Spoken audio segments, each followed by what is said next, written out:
No. Hi.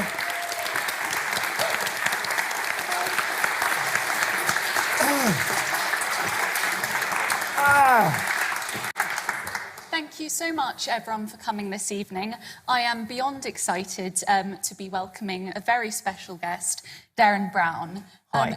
Derren is an illusionist who has gained public recognition through his TV and sellout stage shows, which shine light on the human psyche and the many ways in which it can be altered and affected. In his TV shows, Derren has played Russian roulette whilst live on air, convinced middle managers to commit robbery on a street, stuck viewers to their sofas, successfully predicted the national lottery, and hypnotised a man to assassinate recent Union guest Stephen Fry. Derren is also an author and has written extensively on psychology and philosophy with a particular focus on the merits of Stoicism.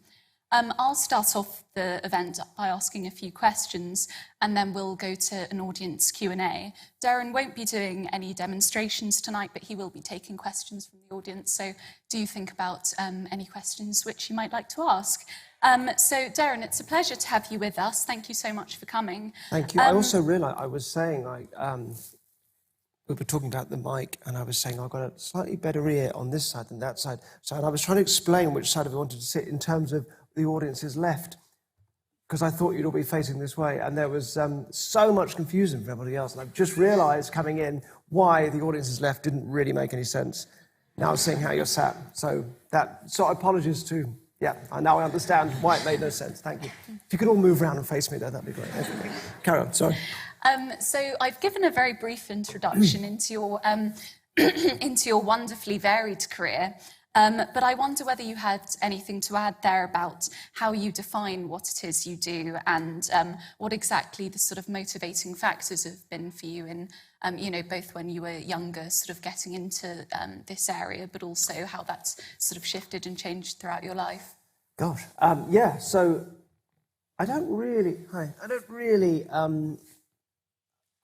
had a clear way of defining it. I started off as a hypnotist. And when I was at Bristol Uni, I saw a hypnotist perform, and that kind of kicked it all off for me. And then he was also a close-up magician, did card tricks and that kind of stuff. So because he was my role model at that time, in my first year of uni, so I was, 12. I kind of picked that up too. So then I was sort of a hypnotist, magician, and then when the TV kicked off in 2000, I just focused on the mind-reading aspect of it, which was sort of half of what I was doing, but I was also doing card tricks and all the rest of it. That sort of stopped doing that, most of the time, and focused on the psychological stuff, which technically makes me a mentalist, which is the correct term for it. But then over the years, I've just sort of followed whatever I guess I found interesting, and it's meant, like, I remember one year I had a book on ancient Greek philosophy come out the same month that had a ghost train open at Thorpe Park, and I did sort of think it's a tricky one to define exactly what it is that covers both of those areas. And in terms of motivation at the start, I think I just remember seeing this guy Martin Taylor doing this show in my first year, and I just knew that's what I was going to do. It wasn't one of those shows that people were embarrassed or made to look stupid. It was funny, but you were kind of just like laughing with the process out of amazement, I guess, rather than at anybody. So I was lucky in that, because I think that's unusual for most hypnosis shows. And then it just sort of it grew from there. I think also the at that young age, the control aspect of it, I think, was probably very appealing. I was sort of this closeted gay 19 to whatever 20-year-old, and I think you get very good if you sort of have a slightly kind of the feeling of a shameful centre, which is unfortunately, hopefully not so much the case of people nowadays, but certainly when I was that age it was. Then you get very good at sort of creating deflecting surfaces, so that horrible sort of outmoded cliche of the gay man being the hairdresser or the interior decorator, all those things, it comes from And magic's another very good one of creating dazzling surfaces because you're trying to deflect from what's going on underneath. So I think that was part of it too. I wasn't really conscious of that at the time, but looking back on it, I think that was a motivating factor. And then as I grew up and that became less of an issue, I've taken it into other areas, I guess, that are less about deflecting or look at me and all those things. Yeah, because in some ways it sort of strikes me that there's a bit of a tension in your career. Sort of on the one hand, you've done a lot of shows sort of attempting to expose some of the kind of techniques used by faith healers and charlatans, really. But on the other hand, there are those that sort of accuse you of, not being entirely truthful, and you've been accused of... You've been accused of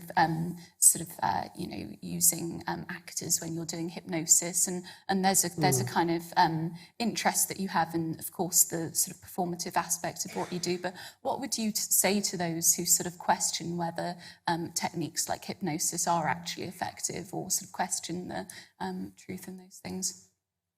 Yeah, well, there's definitely a sort of a grey area, isn't there, if you're doing magic, as to what's sort of cheating or what. So I can only kind of imagine a sort of a contract with the audience that sort of makes some things cross the line, almost not exactly as an ethical consideration, but just that feel you've broken that contract, or just from a creative point of view, feel repugnant. So using stooges or actors or that sort of thing, to me, crosses the line because it just feels lazy and artistically repugnant. Not to sound pretentious, but it does.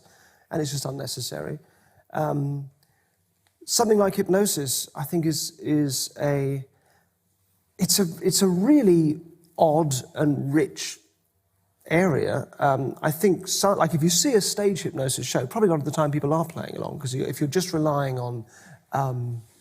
in fact, I heard a story of I can't remember the hypnotist's name, but the show obviously wasn't going well, and he whispered in someone's ear, who seemed just quite extrovert, "I'll just play along and I'll give you 50 quid at the end." This obviously is what goes on.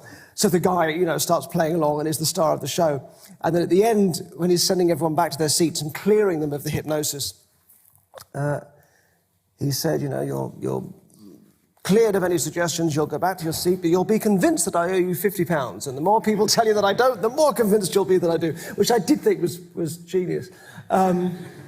But because I don't do hypnosis shows, if I use hypnosis, it's sometimes just sort of in and of itself to create, the impact of, somebody suddenly collapsing to the floor or whatever. But often I'm using it to get somebody where I want them. So it's of no use to me if they're just playing along. So actually that sort of, they might as well be playing along kind of hypnosis isn't really of any interest to me. But then as for what it is, exactly what it is a really complex thing. And I remember there's a classic stage hypnosis thing of someone eating an onion and thinking it's a juicy apple. And when you see it on stage, it does feel like, well, something must be happening, something must be going on that's different from normal experience, because you couldn't pick up an onion, a raw onion, and eat it and think it was delicious. But I remember talking about this with one of the guys that directs my show. And in the current show that I'm doing now, Showman, there is some hypnotic stuff in it. And we were talking about how much could be done without actually using hypnosis, just could be done just sort of through suggestion, but without really involving anything specifically hypnotic, like a trance. And he said, I bet you can do it. I bet you can just eat an onion and it's fine. And he went to my fridge, took out an onion, took a big bite of it and goes, yeah, look, it's fine, look, you can just do it. So in him trying to sort of prove a point, suddenly it was actually quite an easy thing to do, to take a big bite of an onion, and it wasn't disgusting. Whereas if you said to somebody, go on, take a bite of this, they go, oh, I don't want to do it. And of course it's going to taste horrible and be really difficult to do. So then you've got that interesting thing of like just somebody's motivational state in the moment can be enough to make that experience of eating an onion that would normally be disgusting actually be fine. So then what's happening on stage with hypnosis? Is it just something like that? Is it something where people are sort of put on the spot and they just kind of tap into a different sort of motivation? Is it just that, as opposed to some kind of shift in an actual different state of mind? So I tend to think of it more like the first option, that it's a sort of behavioural shift that happens. But then you do get things that are surprising. Like on one of my shows, we did a thing with an ice bath and somebody getting into an ice bath, and because I told them that they couldn't feel the temperature. And that would be very hard to do under any other conditions, unless there was something happening under hypnosis. Or you get people that might shake or do little things that they wouldn't know would be part of a hypnotic experience. So they wouldn't know to kind of, not fake it, but even just sort of getting into the role of it, that they might start to exhibit. They wouldn't know to do that, and yet you do see that across lots of people. So I am, not clear, even myself, on exactly what it is. But yes, I do use it. I know that when I've told people to forget stuff, for example, that years later I know they still aren't remembering that. So there's something that seems to work long term, but with other. I'll tell you an example. In one of my shows, I used to make myself invisible. So I'd have, say, 10 people on stage. I'd make myself invisible, and if I floated a glass or a chair, they'd freak out and run around, and it, was a fun part of the show. But then I used to sometimes get people back up on stage afterwards. This is like hypnosis shows, which is what I used to do, and because I was just interested in what was actually going on in people's heads. So I would say, what were you actually experiencing? So you'd have a few people at one end that would say, well, at one end of the experiential spectrum, that would say, you were obviously just doing that, but I didn't really want to admit that it wasn't working, so I just went along with it. Okay, fine. And then you've got another group that will say, well, now you're saying that, then yes, of course it was you, but I couldn't, but my response to it was genuine fear and alarm. I couldn't bring myself to kind of compute that it was that it was you doing it, although of course when I think back, yes, of course it was you. And then you'd have other people that just would, no, maybe it was on wires, but there's no way you were lifting that thing up because I could just see through you and there was nothing there. So you just don't really know exactly what's happening in someone's head when you've got that range of it, let alone when it's on stage, when there are these other pressures in the mix to play along and so on, if that does become part of it. I suppose that sort of, if there are kind of explanations which you can provide as to, what sort of, techniques you're using and what methods of suggestion that you're employing in doing those things, and whether it's the hypnosis or other things. I suppose it sort of begs the question in some ways, can anyone do this with enough practice?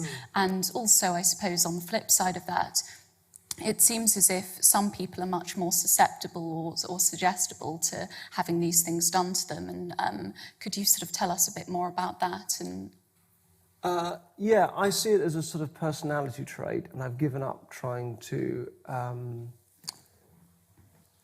predict really what sort of person will respond to it, because so much of it depends on the context. So if I'm doing a stage show and I have to sometimes use these techniques very rapidly with somebody, then I can normally tell by the way they catch a frisbee, if I'm throwing a frisbee out to choose people, and how they're responding in that moment. I can normally get a good sense of then how they'll be up on stage. But in general life, when there's all sorts of other things going on, it's much harder to have any sense of that's a good person, or because who you are, your very sense of self is so dependent on the context that you're in. I mean, I've had this from day one. I did a show called The Push, which involved somebody getting pushed off a building. And could you manipulate somebody to do that, to kill somebody just through social compliance? And I used to hear it all the time. People say, well, I'd never do that. It wouldn't work on me. But your very sense of who you are is so fluid and extends into your environment. And that person's saying that when they're sat at home watching the TV, but that's not the same version of themselves that's in that situation on the roof after everything that's been going on. So it's very hard to make any, I think, statements about what a person is or how they'll behave.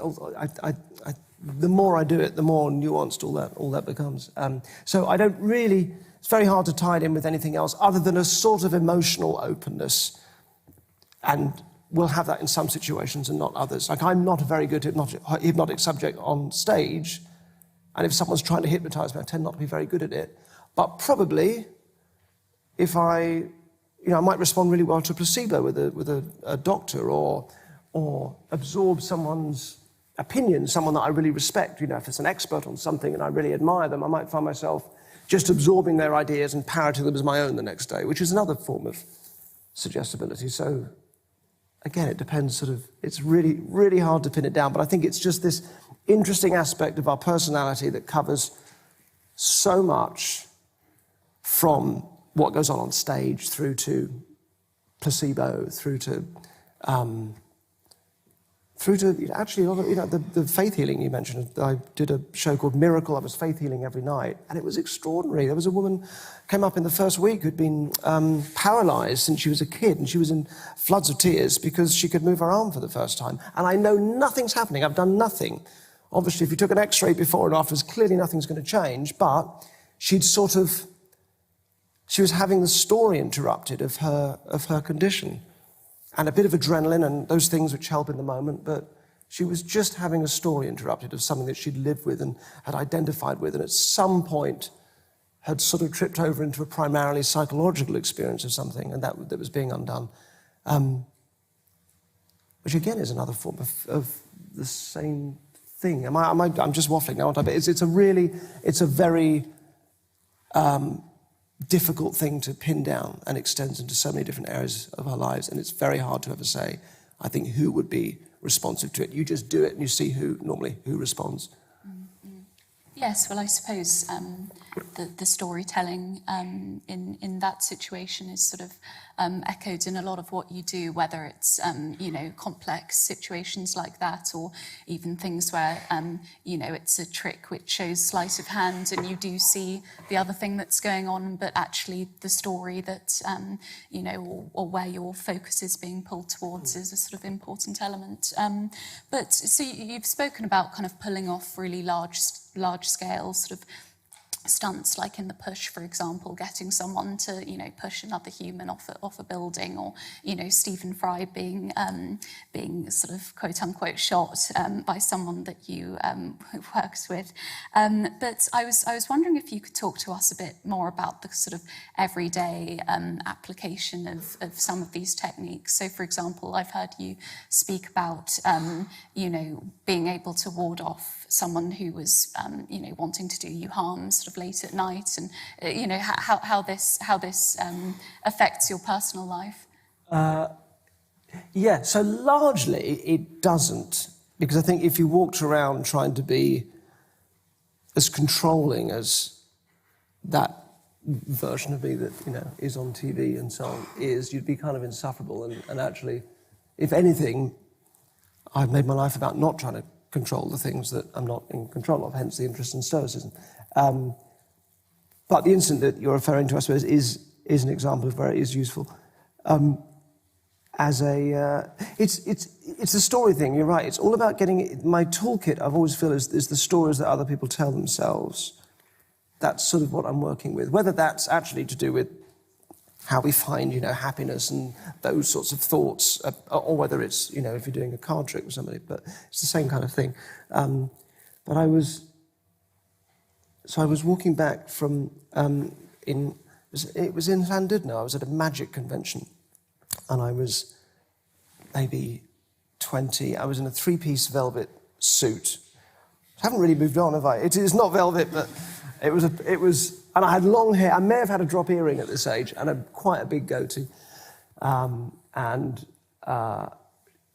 should have been beaten up probably a lot earlier. But so I was walking. It was about 3 a.m, and I was walking back from one hotel to another, and a guy comes up,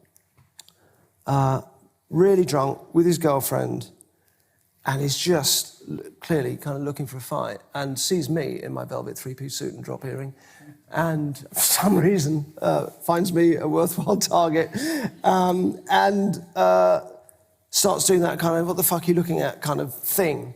And so and it was interesting because I had talked about what to do in this situation after my hypnosis shows, and I talked about the kind of, ways that you could use this stuff in real life. And here I was finding myself in a natural situation where it was happening. So I was sort of mentally rehearsed for it. So the thing is, you can't respond to you cannot respond to the question of what you're looking at, or do you want to fight, or whatever that question. You can't really respond to that because any answer you give is just feeding into it. But what you can do is completely just change the rules and start again. So I said the wall outside my house isn't 4 foot high. What you're trying to do is just like what you're saying makes sense, makes complete sense, but he should feel like he's missed something, and you're just setting the so the wall outside my house isn't 4 foot high, and he sort of went, what? And I said, they're not 4 foot. I was in Spain for a while, and the walls are up here, but I mean here they're tiny, they're nothing. And now I didn't quite know where it was going to go. The hope was that he would sort of go into this very bewildered state, and then you've got someone when they're in that state. And then I was going to say something like, it's okay, one of your feet will become unstuck first. It might be your right foot or your left foot. One of them will unstick first, then you'll find you can walk fine. It'll only take a few minutes, and then I'd leave, hopefully leaving him stuck. It didn't get that far. Because he went, oh, fuck! And then sat down on the curb, and I sat down next to him, and then we had this weird conversation where he's telling me everything that had gone wrong that night. His girlfriend had bottled someone, and I was sort of trying to give him advice. It was weird, in my three-piece suit with my drop earring. So the moral of the story is, you're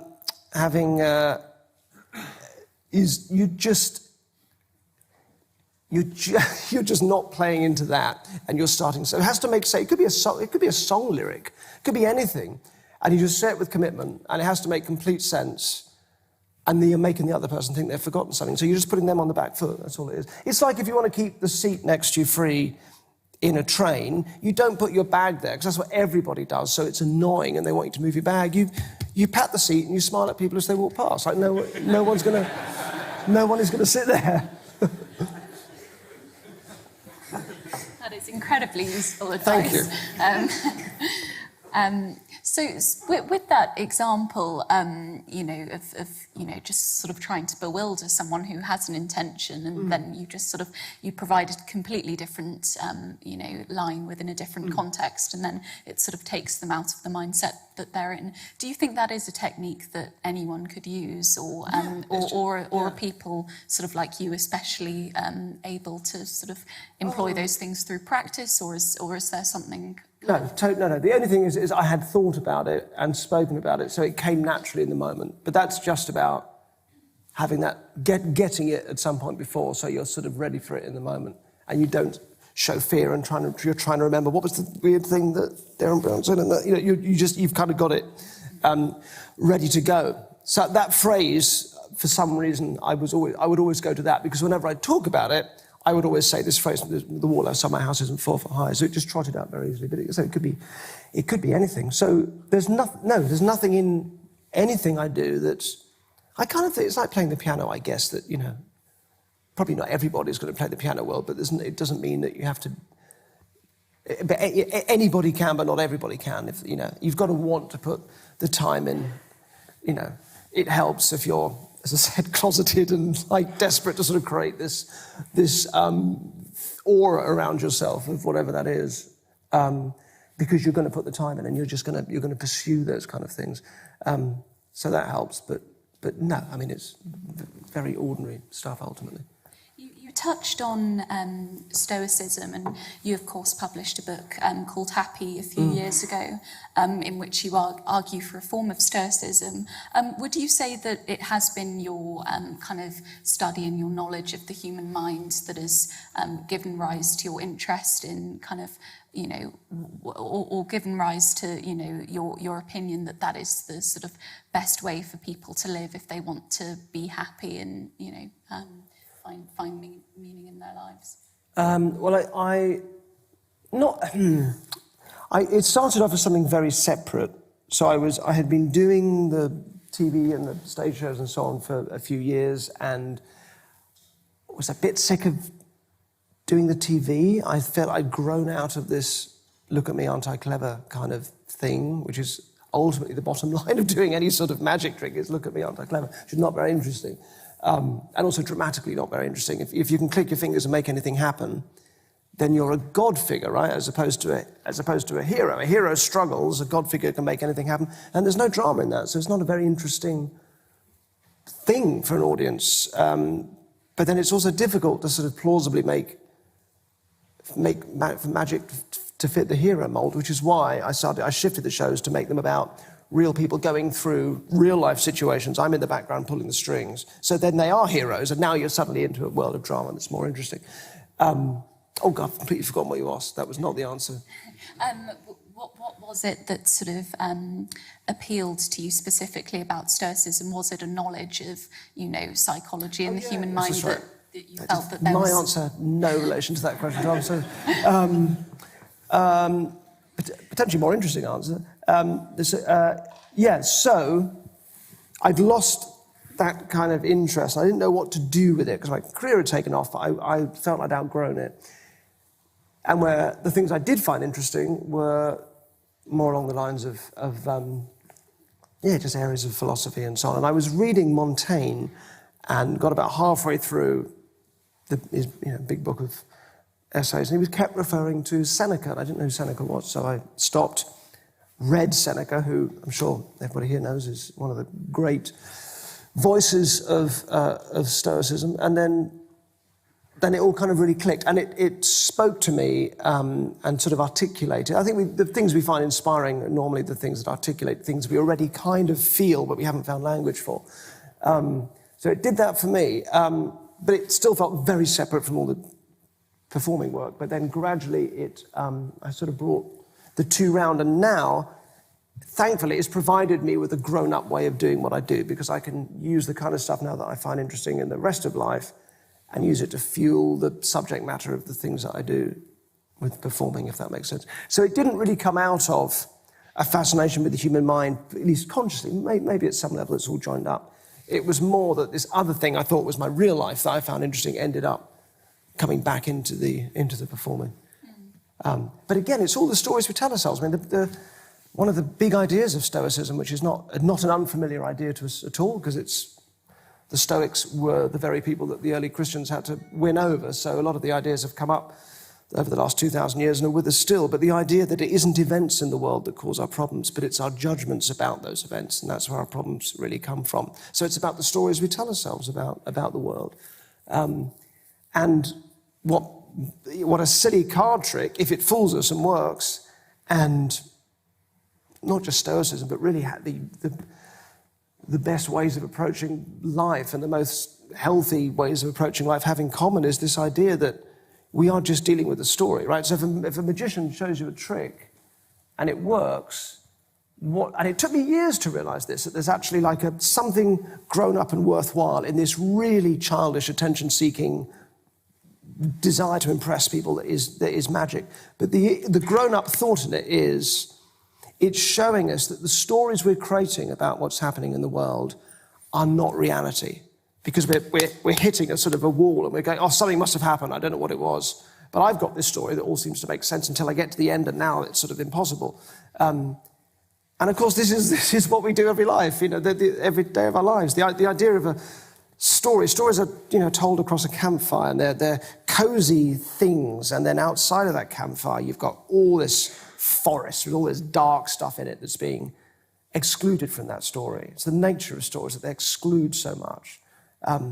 It's also the nature of the things that we exclude from our own story that will come back and bite us. They gain a sort of energy. It's like in the fairy stories, it's the banished not godmother, but the evil figure that's banished from the christening that comes and lays her curse on the baby, and now the baby grows up with this curse. It's like a part of this, the shadow side, Jung would say, that's been banished and it's gained a power, or it's the person that gets banished in the fairy stories and lives in exile and then comes back fortified with armies. It's always the part of us that we try and get rid of, that we try to bury, that ultimately gains a power. The things that own us are the things that we're not conscious of and we don't try to integrate. So that whole world I find interesting. I find interesting the world of the stories we tell ourselves about the world, because that's where we get any sort of leverage to change our experience of the world, is in the story we tell about it. And weirdly, a magic trick is sort of a great analogy for that, because it is going, the story you just told yourself cannot be what actually happened, which is so obvious, but we forget it because we mistake our field of vision for the horizons of the world. Yes, so Stoicism is about sort of making a distinction between the things which you can control and the things that you can't. And I suppose an implication of that is that in order to, feel happiest and find meaning in life, you ought to place, the most amount of emphasis on, the values which you live by, as opposed to things which externally validate you. But I suppose it's sort of interesting to look at that from your perspective, because you are someone who has acquired a lot of the things which sort of other people, typically want to seek as sort of external validation in terms of, a certain level of fame and success in your career. And so I was just wondering sort of how that sort of,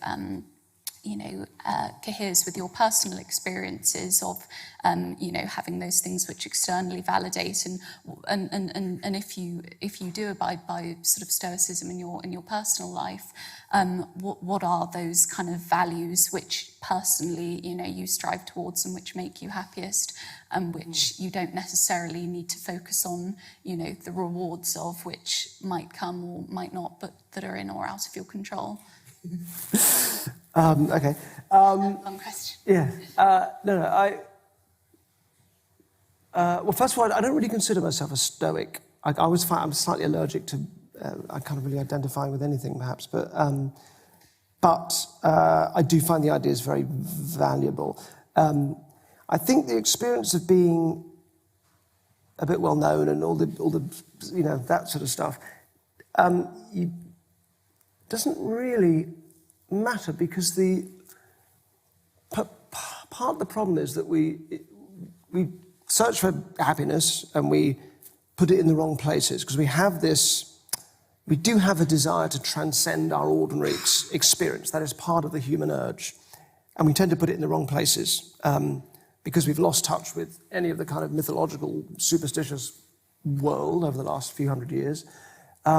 We're left with not really knowing where to put that need to find the thing that's bigger than ourselves. So we put it in fame and money and success and blah, blah, blah. But they're all really bad places to put it, because they don't provide it. They just don't. I mean, with money, all the studies show that you tend to be happier and happier until you have enough that you're comfortable with. So if you have less than you're comfortable with, you tend to be incrementally less happy. But after that point of just whatever's comfortable, you do not get happier as you earn more. There's a million reasons. It brings its own pressures, and your outgoings go up or whatever. You get used to whatever it is, but you don't get any happier. Fame is the same thing. The nice things get nicer, but all the horrible things get horrible. Have to deal with stalkers, and your public life might be splashed across the tablet. All those things which are sort of horrible as well. So it sort of becomes more extreme. But again, that doesn't make you any happier. It's still just you in the middle. It's like you don't change. It's just you looking out. It's like going on holiday, isn't it? It's amazing. And then in the brochures, and then you get there and it's like, oh, I brought myself. It's still me. And the same with fame. It's that, so fame, money, success, all of those things. So I don't really, it doesn't make much difference, because you're not really, it doesn't affect your happiness. So you're still on the same search that you'd be if you didn't have any of those things, because it doesn't really affect happiness at all. I don't think. It feels like it should do, but it doesn't really. So I really do try and stick to that idea that the things you're in control of are your thoughts and your actions. And the other stuff, what other people do, and outcomes, you have no control over. And if you try and control those things that you can't, you're just going to make yourself anxious and get frustrated. And then there's this interesting area in the middle when you're partly in control. So like if you're playing a game of tennis, this is a good analogy, I think. If you go in thinking, I must win, you're trying to control an outcome, I will win this game, you're going to get anxious if your opponent's better than you and you find yourself losing. Whereas if you go in thinking, I'll play as well as I can, I'll play to the best of my ability, then if your opponent starts to beat you, you're not going to feel like you're failing, because you're not. You can still succeed in your aims. So it's high intention but low expectation, I think, is useful. And all of their stuff I do find. I think it's really good advice. I don't think it's the answer to everything because it doesn't have much to say about compassion and kindness. It doesn't have much to say about the value of anxiety. It can run the risk of, the whole model of happiness is you're avoiding unnecessary anxiety, avoiding unnecessary disturbance by only trying to control the things you're in control of and detaching yourself from things you have no control over. And you can feel in that there is the seed of a sort of disengagement, and that something will get lacked in there. But it depends how you live it and what you make it for yourself, and I guess everybody finds their own route through it. But I think I'm constitutionally disposed to it. I think if you're quite an anxious type of person or someone that wants to kind of fix things and that's your kind of way in the world, it probably would be very hard to take any of that stuff on board. Thank you. Well, we'll go to audience questions now, so feel free to put up your hand, in the white fleece. Hi. Hi there. Good talking to you. I wanted to ask a question about hypnosis. For me, personally, I studied and practice hypnosis now for a year.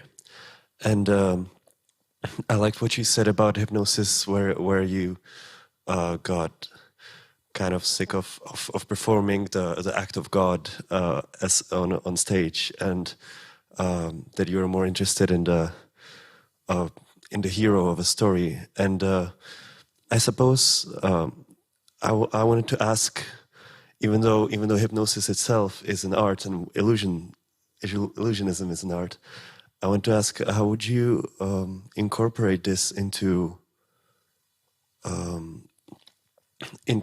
for example, theater, or would you, as a hypnotist, be able to give a subconscious storytelling through artistic means in order to leave the viewer with a long-lasting, better experience of himself? Or I think it sort of is what happens in theatre, isn't it? I think it's the difficulty with anything hypnotic is that it's only going to really work on people that are responsive to it.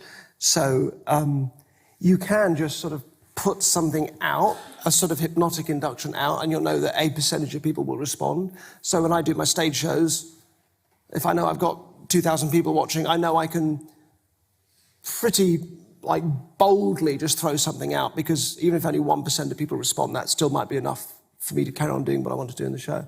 So, but if you're trying to sort of move an entire audience, then you're going to be more subtle with it, but then you're just actually doing the ordinary stuff of theatre, which is trying to move people. And suggestion is just about an idea taking root, really, which is all that's happening anyway. But the structure of hypnosis is normally an idea of, sometimes it's called pacing and leading. So I'm sure you'll know all of this, but you're feeding back to somebody their experience, and then you're just nudging it a little bit further in the direction you want. So the thing of swinging a watch in front of that old cliche is, if you sit and look at a watch like this, if it's above your eye level, even if it's just still, you'll eventually, your eyes will get tired and you'll sort of want to blink. But if somebody's saying, as you watch the watch and as you listen to me and as you pay attention to what I'm saying, you can notice your eyes starting to get more tired, and as you enjoy that feeling of them becoming more tired, as they want to close, they don't need to close yet. As your whole body relaxes, you're going to blah, blah, blah, blah, blah. And you're just you're talking people you're feeding back one experience that you know is going to happen physiologically, and then you're sort of pointing it in a direction over here. You're kind of hijacking what you know is going on, and you're constantly doing that under hypnosis.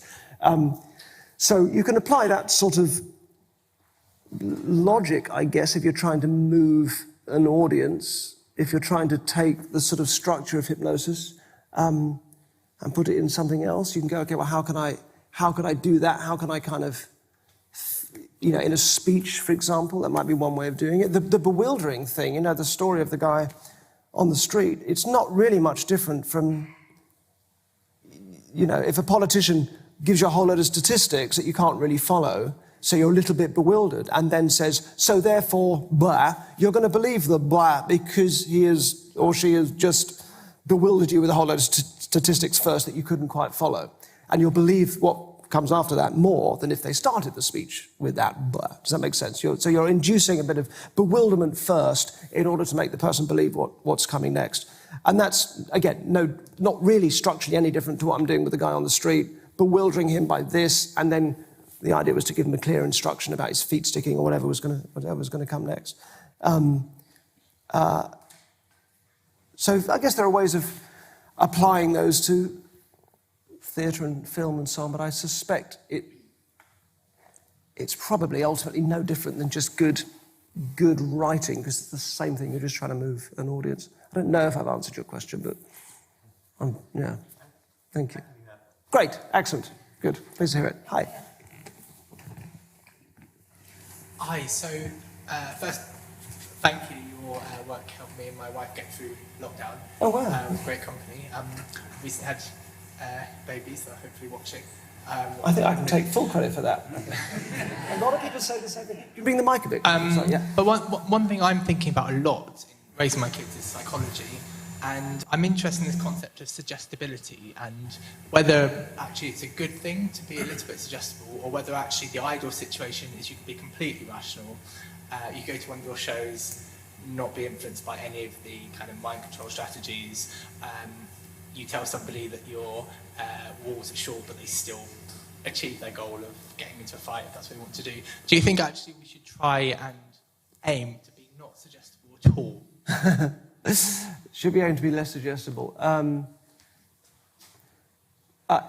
It's sort of, in a way, it's not I don't think it's a plausible task, because it's like trying to, it's just sort of part of our personalities. And I think if you see it in terms of people being pliable or being easily led, then of course it sounds quite a negative thing. And of course we should try and be less like that, and we should be more ourselves and be the author of our own stories and all, of course.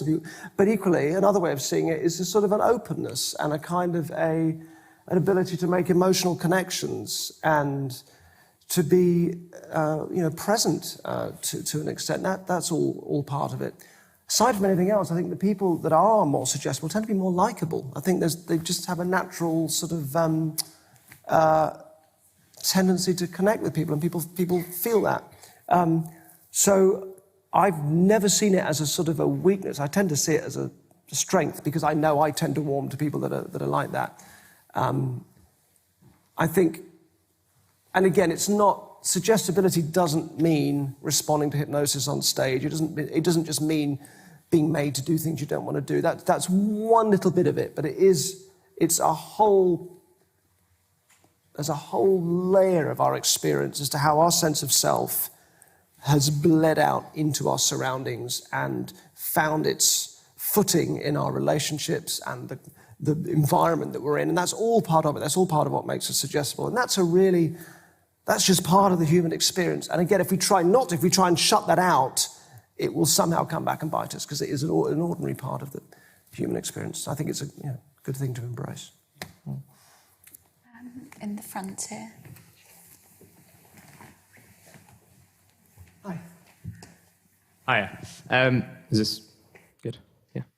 Yeah. You talked a bit about sort of like the push, and you've done other shows like Apocalypse and the Stephen Fry assassination.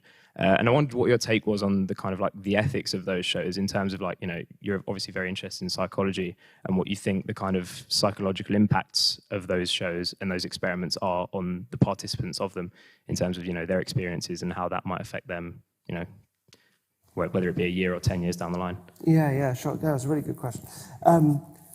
So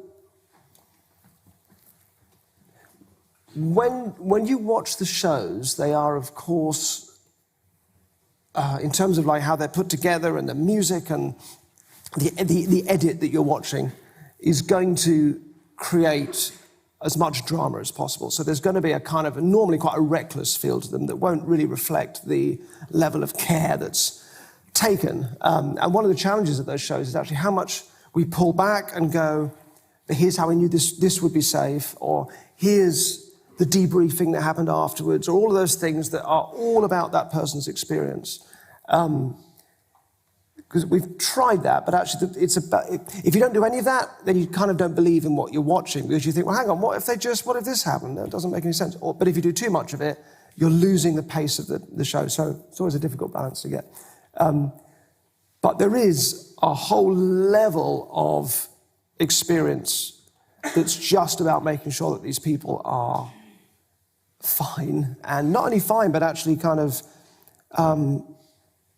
like changed for it in a good way. I haven't done any of those shows for a few years, but they would take like a year to, from first writing it to doing it. Eight months normally, about proper planning and filming and everything. So there's a lot of time to make sure all those things are right. So generally it's there in the story because somebody goes through something quite dark, but at the end of it, it's clear that they have, learnt to, like the first one of those was probably Hero at 30,000 feet. So there's a guy that is just not really, Apocalypse is very similar, not really getting on with his life.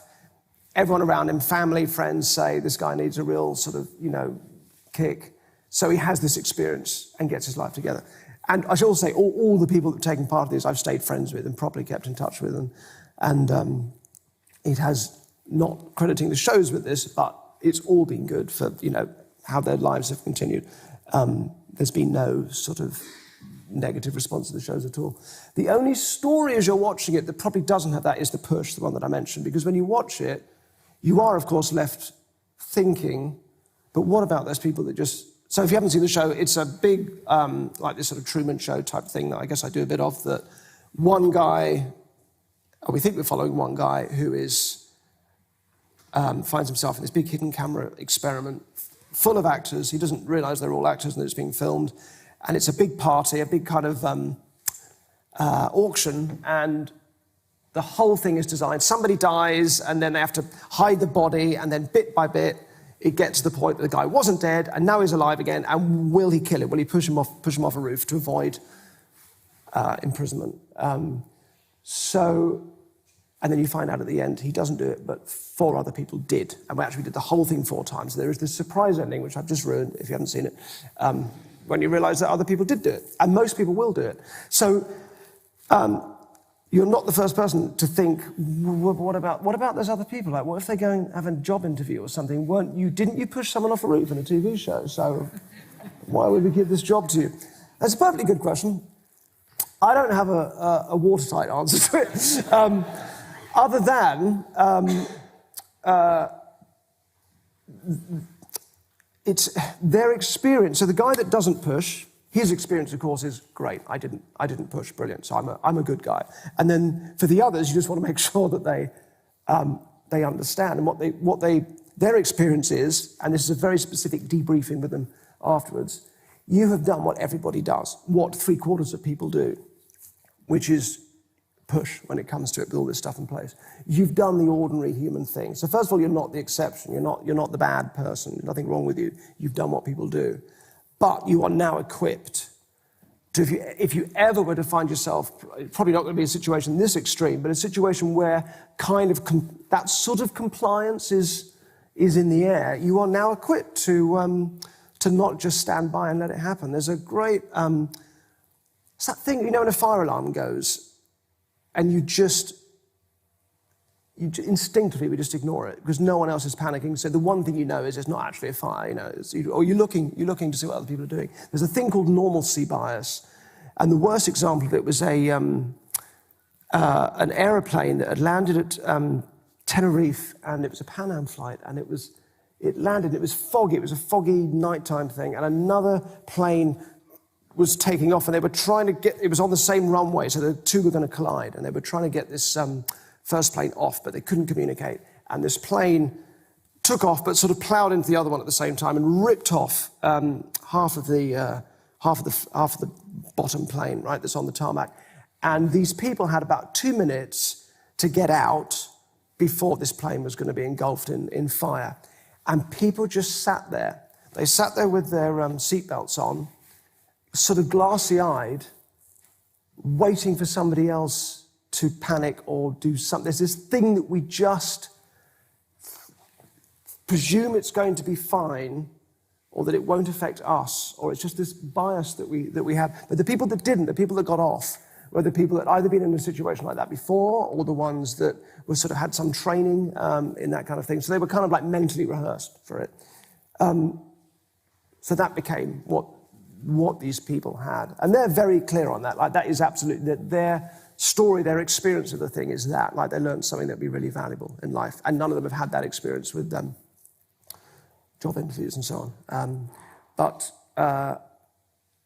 So it's just about really taking care. And then also there's a whole thing of like, while the thing's being filmed, there are like independent psychologists, medical teams, all of those people are there ready to just like call a halt to the thing, step in, and all the rest of it. We make sure the person's robust enough, so there's a whole thing where without upsetting the fiction of what the person thinks they're going through, they also have to get psychologically vetted to make sure they are robust enough. Because like if someone had seen their sister die in a car crash when they were young, you can't put them through something where there's a car crash and someone's going, which I do a lot of that kind of stuff. So they have to go through something that they think everyone's going through with a psychologist that knows exactly what's going to happen in the show and can just check that none of those are going to be triggering.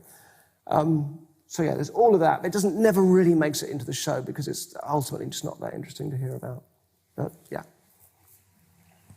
Hi, thanks for coming to Cambridge, Derren. And it's great to hear you speak. So my question is about your abilities and whether it's a talent that you have or whether it's a process. And it's obviously awesome that you have the cognitive understanding you have of humans. The first part of that is whether that's something, say, given enough time, you could teach this entire room. And if the whole world had that kind of cognitive understanding, then what would that world look like? Would it be a really concerning world?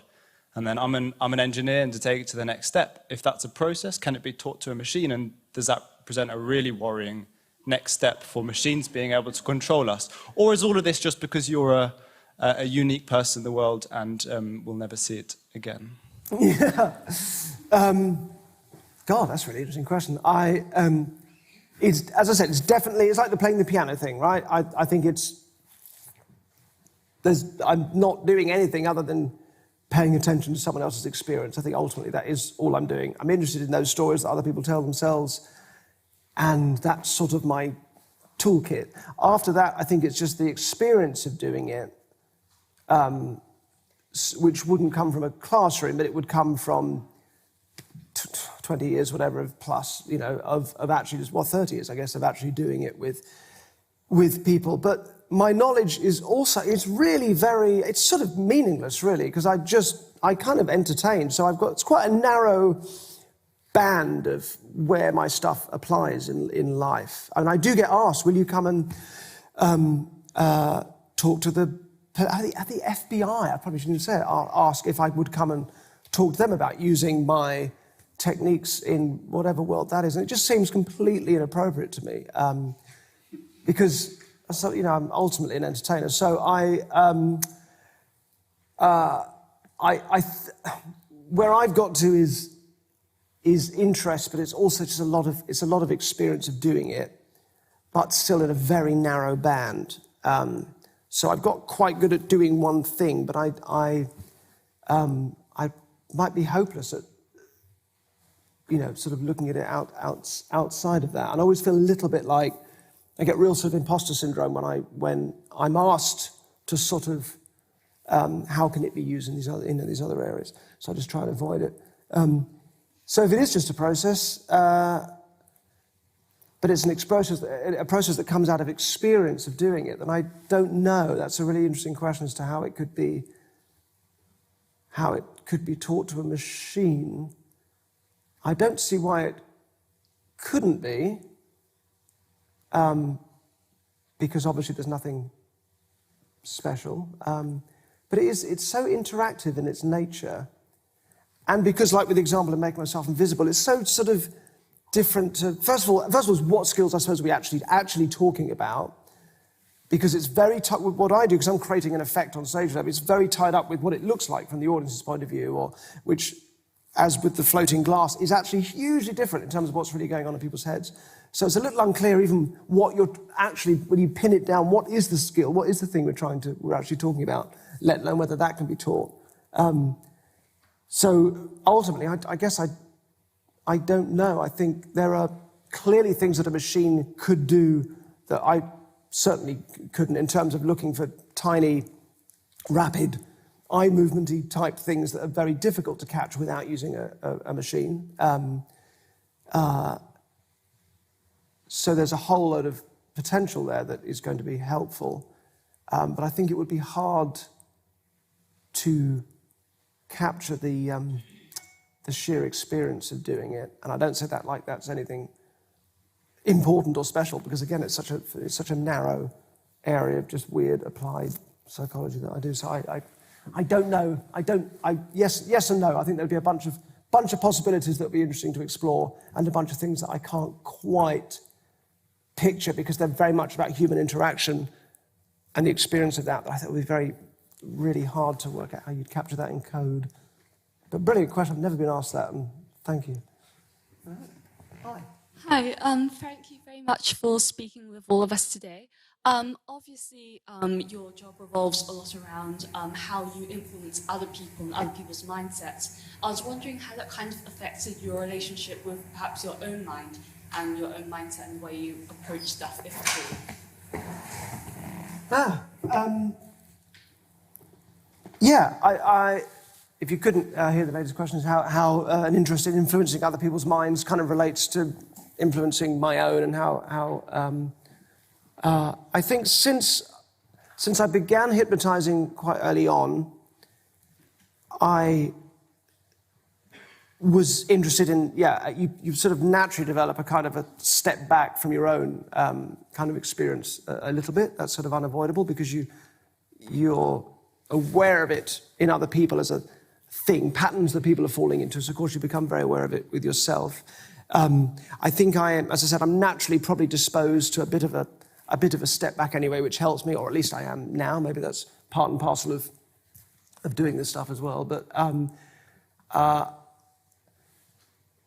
I'm very, I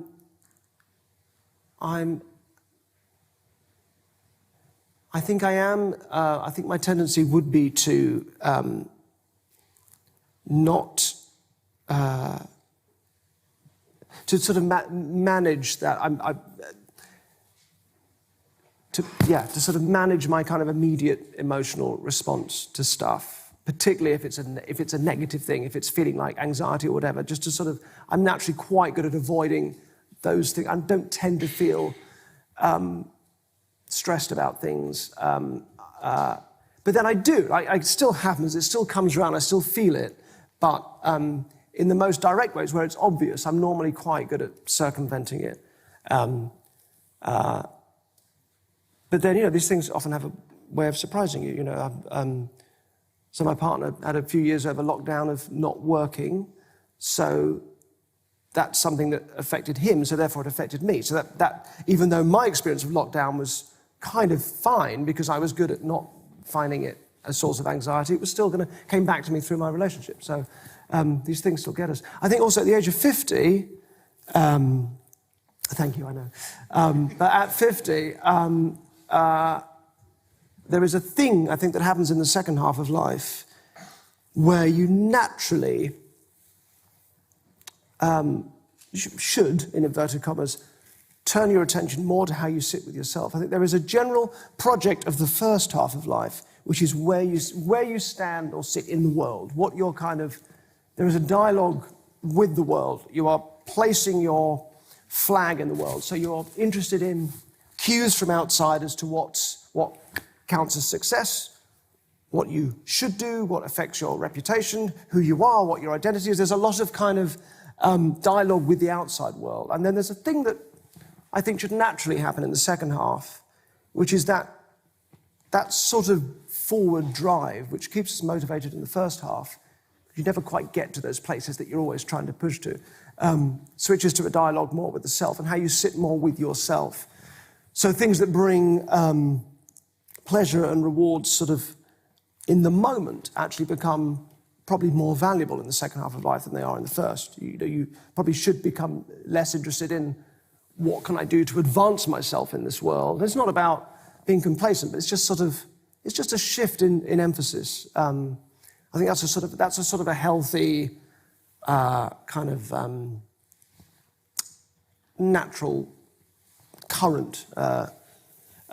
So I think as I get older, I'm much more aware of those things as well. I think in terms of my own place. But that isn't about controlling my own mind or controlling my own states and making sure I'm always mentally in a good place. It's much more about how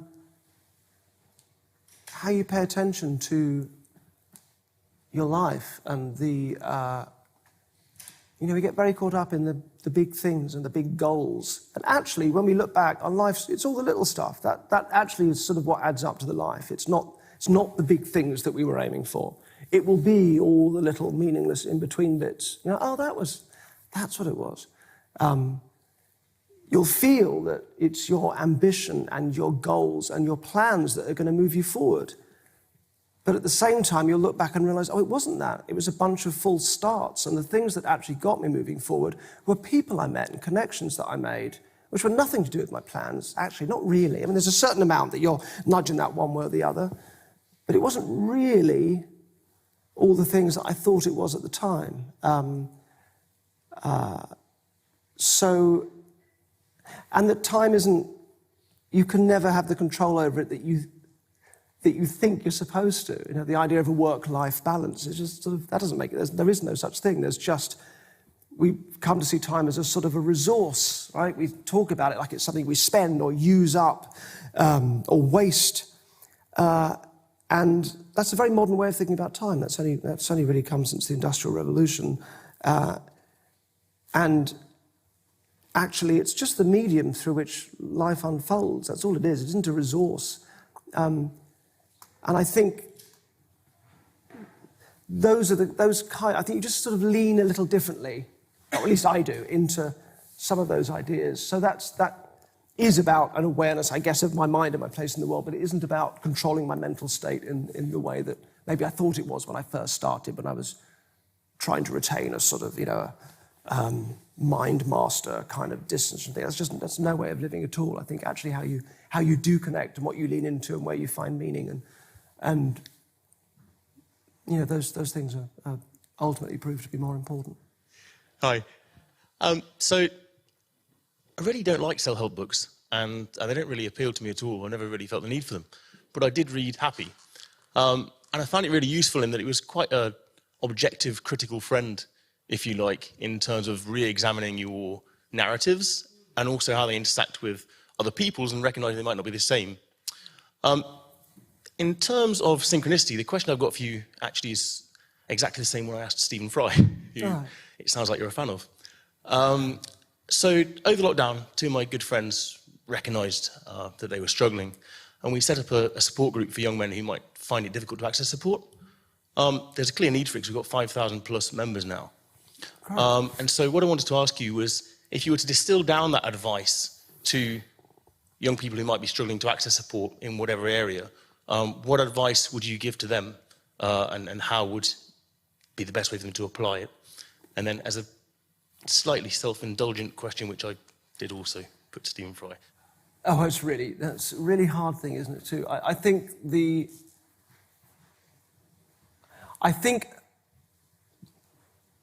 most useful sort of nugget of anything that I think I've taken from writing the book Happy is, the subtitle of it is Why More or Less Everything is Absolutely Fine.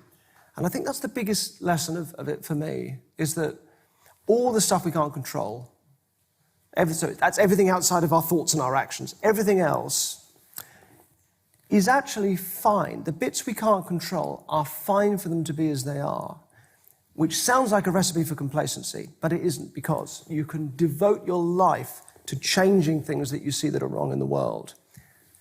But that's all the stuff you're in control of is you putting your energy and your devotion into that and creating that change. Great, because that's stuff you're in control of. What you're not in control of is the outcome, because that might happen like a generation after you've gone, for example. So, and if you get too caught up in the outcome, you're going to get bitter, it's going to get in the way, right? But so the ideal state is high intention, low expectation, same thing. So it does keep coming down to that division of the bits you're not actually in control of. they're fine as they are. And I think I have found that a really helpful thing to just suddenly go, oh, hang on a minute, which side of the line is this thing that's bothering me on? Is it the stuff I'm in control of, or is it other stuff? It's always the other stuff. So it's not to say that you don't find the bits that maybe you are in control of, that you can still, put stuff out there, but you're just separating it from the bits that you're not. So those bits are fine, and nothing bad happens if you leave them. And I think having a sort of letting that drip in by trying it with the little things and then letting it sort of settle in as an idea to actually have a bit of faith in, almost, I think I found that very, that's a helpful thing. Because it's like somebody saying, it's fine, it's okay. In fact, it is literally somebody saying that, because I just said it. Yes, and present whenever. Immediately. Hi. This is a bit of a strange question, perhaps, but I remember distinctly watching you convince Simon Pegg that he wanted a red BMX bike, which I loved the idea of. And I was just wondering whether you ever had a sick, sadistic desire to mess around with individuals in your own life for your own personal gain. I really don't. I mean, it's so disappointing, but it comes down to that thing of if I lived like that, it would be insufferable for me and everybody else. There's just no way of living a life. It's the opposite of the sort of Stoic approach of not trying to control things you can't control, like other people. No. I mean, I'm banned from casinos in the country, but that's not because I was doing anything. It's just once I got, recognised, and then one place said, no, thank you, then I'm on their system. And so all the other casinos that use the same security system, if I try and walk into one, they say, oh, no, sorry, you can eat the food, but you can't play the game. Why did I even mention casinos? I'm not out there doing the stuff in life because it's not really, I don't think, any way to live. And I think that generally most of the stuff that I read, it's all sort of these techniques, seduction techniques, how to make people, feel that they're, how to act like you're listening to somebody, and just listen to the person. You don't have to mirror their body language and do these. Just if you listen to somebody, these things will come naturally. If you want someone to like you, just be nice and so on. So that whole world of sort of going out into the world with a sort of bunch of techniques to control it is really misguided. I was like that for a long time, and I think maybe it's partly reacting against that, but maybe have to kind of go through it to then realise, oh, that's not the point. Like motivation, that's like a really big thing, is how do you develop good habits, good motivation? There's a great research by a guy called David Destino at Northeastern University in the States. And he's looked at again, there's a whole self-help industry of developing good habits, right? And developing better motivation. And it's the same thing, it's very top-heavy. So you've got all of these, 30,000 hours, or do it every day for an hour, for a month, and blah, blah, blah, to all of this to normally change one little thing. So it's a very top-heavy approach.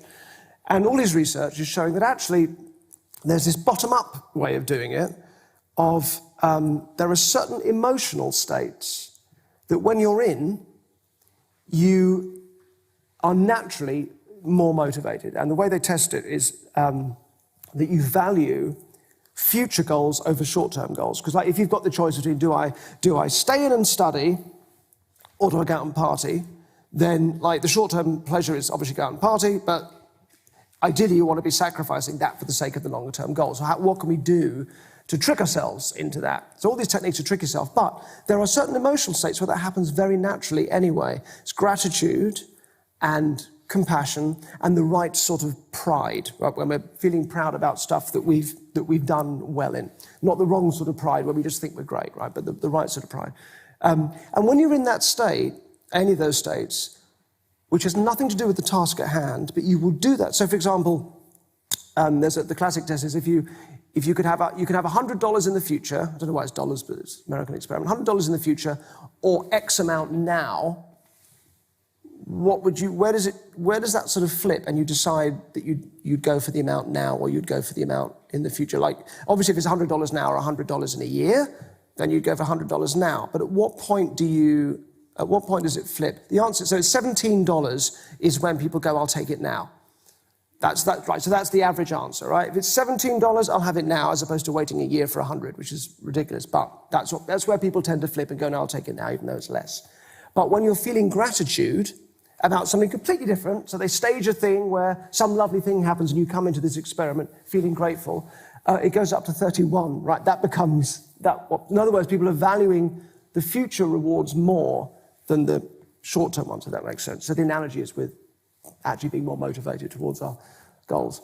Compassion is another one. If you're made to feel compassionate about something else, totally unrelated, but then you are given a task, you'll give it 40% more of your attention and time because you're coming into it feeling compassionate. Same with pride, similar thing. And of course, all of these things they also kind of spiral upwards, because if you're feeling compassionate, you tend to, or if you're feeling grateful, you tend to trigger nice behavior in other people, and then that all ties in with compassion, and it's for me, it's a much more interesting way of looking at things like that, rather than this very technique-based, how do I influence, how do I make people do what I want, or how do I program my mind? It's just a very wrong way of thinking, I think. It's like any good theory, you want something really simple that just creates the most from it, as opposed to the sort of top-down, complicated thing that actually only changes something very small. So yeah, I don't really do any of that stuff in real life for those reasons. Thank you. We'll go for one last question. The woman here. Yeah. No pressure, but this is the last question, so it's the one everyone will remember. Thinking, like, oh no. I actually had 3 questions, but they all kind of changed as they moved around. So I'll start with the first one because it's quite fun. Okay, so what's your weirdest celebrity request? Probably not your average Cambridge student question. The second question, actually, I wanted to ask if you were to do a show, I know you don't do shows anymore, that's fine, but if you were to do one about the psychological scarring or the psychological effects of the pandemic, what would that look like? And then the third part to this question, this big question, is what actually do you think are the biggest scars, psychological scars of the pandemic? What are the biggest scars? Psychological scars, yeah. Oh, right, okay. Celebrity question first, because it's the most fun, please. Okay, so pandemic-wise, it's really difficult, the pandemic, because of course everyone has had their own experience of lockdown and their own experience of it. I don't think it's really possible to say what the biggest scars are from something like that, because who's to say? If you've lost somebody, that's very different from massive financial nightmares, or if you've had both, and that. So it's a very hard thing to say. But I think there are hidden treasures in it, namely that the things in life that. Well, we're all isolated by it, and at the same time connected by that very fact of isolation, right? And I think there's something in that, because life has this centripetal tendency to pull us towards difficult centers, right? Times when life is hard. And when we're in that place, it can feel very difficult and lonely. Anyway, even if we're not physically isolating, just when we're in that place in life. But we are feeling we're actually experiencing the weight, the actual weight of life. It's like all the distractions around the circumference have fallen apart, and we're feeling what life actually is. And that's the one thing that we share with everybody else. That's the experience of being human. So there we are, feeling on the one hand probably quite alone and isolated, but at the same time connected to everybody else. And that's really important, I think, because it takes the sting out of. It doesn't solve the problem. It doesn't. It's the opposite of the optimistic mode of going, well, if you believe in yourself and set your goals, then you can have everything you want. Because the problem is, when life takes us to that point, now you've got to add your own failure because you didn't believe in yourself enough. You're adding failure to a list of problems. That's the trouble with that sort of optimistic model.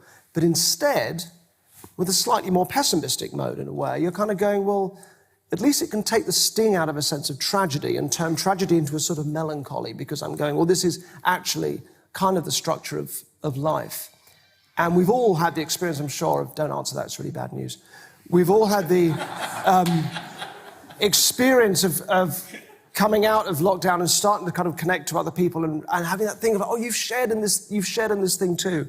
And I loved that moment. And it's a bit like when a painting gets restored and for a moment you see it in all its colours, then of course it just gets covered in grime again and we'll forget it. But I think it's so important to try and remember that connectedness. But again, that's not at the front of people's minds if you're struggling to pay your rent and all the rest of it. But I think it's something that's in there.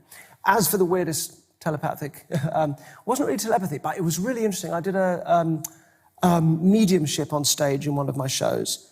And so I had people up on stage and I invite them to think of people that they've lost, and I'm doing the thing of giving readings and saying, I've got your Auntie Jill here, and she's, doing all that kind of stuff. But at the same time, I'm saying, I am lying to you, I'm making this up, interspersed with very accurate readings and impossible information that I couldn't know and all the rest of it. And it sort of theatrically, it was a really just interesting thing, because people are the people on stage, they're kind of crying, some of them, but at the same time, they're kind of laughing because they know that she's saying to me, and she's not saying anything, I'm lying to you, but she said she had a dog called Trudy, is that right? Yes, I got it, and so on. So I was doing that, making it very clear that this wasn't real whilst doing it. And then at stage door, there was a girl and one night who said,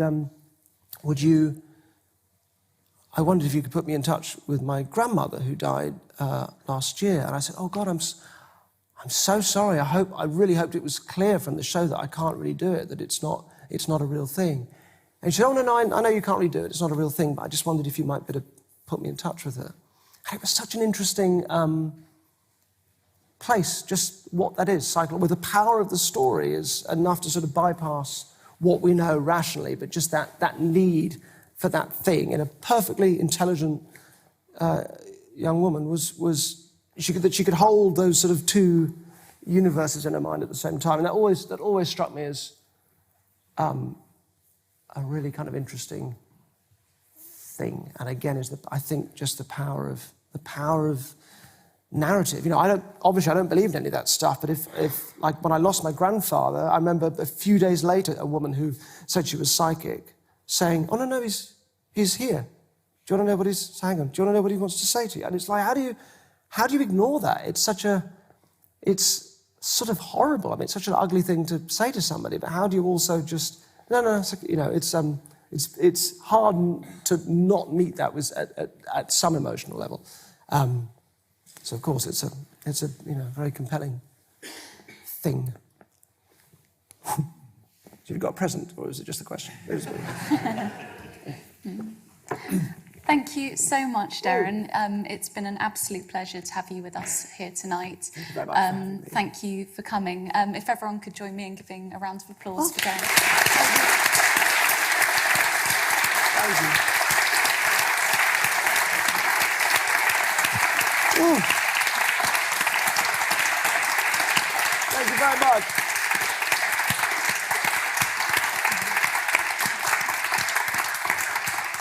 Thank you.